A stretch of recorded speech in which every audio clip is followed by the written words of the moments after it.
এটা গুৰুত্বপূৰ্ণ ঠাণ্ডাই হওক গৰমেই হওক বা যিকোনো সময়তে হওক সদায় বিতৰ্কত থকা এটা বিভাগ হৈছে অসম শক্তি বিতৰণ কেন্দ্ৰ। অসমৰ এই শক্তি বিতৰণ কেন্দ্ৰৰ বাতৰিৰ শিৰোনাম দখল কৰাৰ তেওঁলোকৰ যেন দৈনন্দিন এটা অভ্যাসত পৰিণত হৈ পৰিছে। কিন্তু তেওঁলোকৰ সদায় নতুন নতুন কাণ্ড আজব কাণ্ড। এবাৰ দেখা পোৱা গৈছে এপিডিচিএলৰ পুনৰ আন এক আজব কাণ্ড, কিয়নো মিটাৰ আছে কিন্তু সেই মিটাৰত বিদ্যুৎ সংযোগ নাই। তাৰ পাছতো প্ৰতিমাহে এপিডিচিএলৰ পৰা প্ৰেৰণ কৰা হয় বিদ্যুতৰ বিল। তাকে লৈ এতিয়া চাঞ্চল্যৰ সৃষ্টি কৰিছে এটা অঞ্চলত। এবাৰ জনাব বিচাৰিছোঁ এই বিশেষ খবৰটো।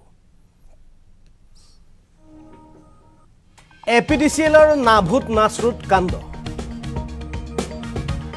এপিডিচিএলৰ নাভূত নাচৰুত কাণ্ড। বিদ্যুৎ সংযোগৰ অবিহনে প্ৰতিমাহে প্ৰেৰণ কৰে বিদ্যুতৰ বিল। প্ৰতিমাহে এপিডিচিএলৰ বিশেষ এপৰ জৰিয়তে ফটো মাৰি বনোৱা হয় বিদ্যুতৰ বিল। এপিডিচিএলৰ এনে অদ্ভুত কাণ্ড দেখি এতিয়া হতচকিত হৈ পৰিছে চতিয়াৰ বাংকামাৰী অংগনবাড়ী কেন্দ্ৰ। দীৰ্ঘদিনৰ পূৰ্বে অংগনবাড়ী কেন্দ্ৰটোত সংযুক্ত কৰা হৈছিল নতুন মিটাৰ, কিন্তু দিয়া হোৱা নাছিল বিদ্যুৎ সংযোগ। তাত বিদ্যুৎ সংযোগ দিয়া হোৱা নাছিল। বিদ্যুৎ সংযোগৰ অবিহনে বিদ্যুতৰ বিল অহাক লৈ এতিয়া আচৰিত হৈ পৰিছে অঞ্চলবাসী। আৰু এপিডিচিএলৰ পুনৰ আন এক নাভূত নাচৰুত কাণ্ড, কিয়নো বিগত সময়ছোৱাত দেখা পোৱা গৈছে যে সমগ্ৰ ৰাজ্যজুৰি এপিডিচিএলৰ যি স্মাৰ্ট মিটাৰক লৈ ৰাজ্যজুৰি সৰ্বত্ৰে প্ৰতিবাদ সাব্যস্ত হৈছে। সকলোৱে স্মাৰ্ট মিটাৰৰ পৰিৱৰ্তে তেওঁলোকৰ পুৰণি মিটাৰটো বিচাৰিছে। তেওঁলোকৰ অভিযোগ যে স্মাৰ্ট মিটাৰত বিদ্যুতৰ বিল অতিমাত্ৰা আহে, আনকি স্মাৰ্ট মিটাৰৰ ফলত ৰাইজৰ যথেষ্ট সমস্যাৰ সৃষ্টি হোৱাৰ বাবে তেওঁলোকে পুৰণি মিটাৰটো বিচাৰি প্ৰতিবাদ সাব্যস্ত কৰিছে। লগতে নতুন স্মাৰ্ট মিটাৰ ব্যৱহাৰৰ যিটো পদ্ধতি বা যিটো সিদ্ধান্ত, এই সিদ্ধান্তক বাতিল কৰিবৰ কাৰণে তেওঁলোকে সমগ্ৰ ৰাজ্যজুৰি প্ৰতিবাদ সাব্যস্ত কৰাৰ সময়তে পুনৰ এপিডিচিএলৰ আন এক অদ্ভুত কাণ্ড। এবাৰ এপিডিচিএলৰ মিটাৰত নাই বিদ্যুৎ সংযোগ, আৰু বিদ্যুৎ সংযোগৰ অবিহনে এবাৰ উপভোক্তাৰ ঘৰলৈ আহিল বিদ্যুতৰ বিল। যিটো মিটাৰত আচলতে কাৰেণ্টেই নাই, যাৰ জৰিয়তে কাৰেণ্টেই নাহে, তেনে কাৰেণ্ট নহা মিটাৰত কেনেকৈ বিদ্যুতৰ বিল আহিব পাৰে তাক লৈ এতিয়া চিন্তিত হৈ পৰিছে চতিয়াৰ এটা অংগনবাড়ী কেন্দ্ৰ।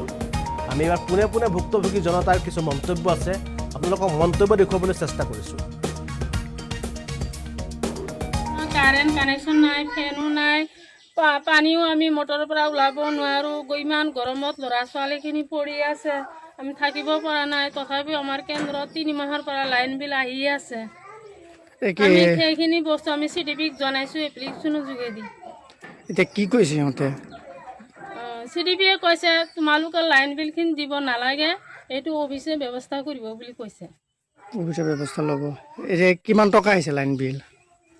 আমাৰ প্ৰথম আছিলে 510 টকা, ছেকেণ্ড বাৰো 500 আহিছে, থাৰ্ড বাৰো 826 টকা আহিছে। লাইন সংযোগটো বৰ্তমানলৈকে দিয়া নাই ন? এতিয়ালৈকে কোনো কানেকশ্যনো নাই।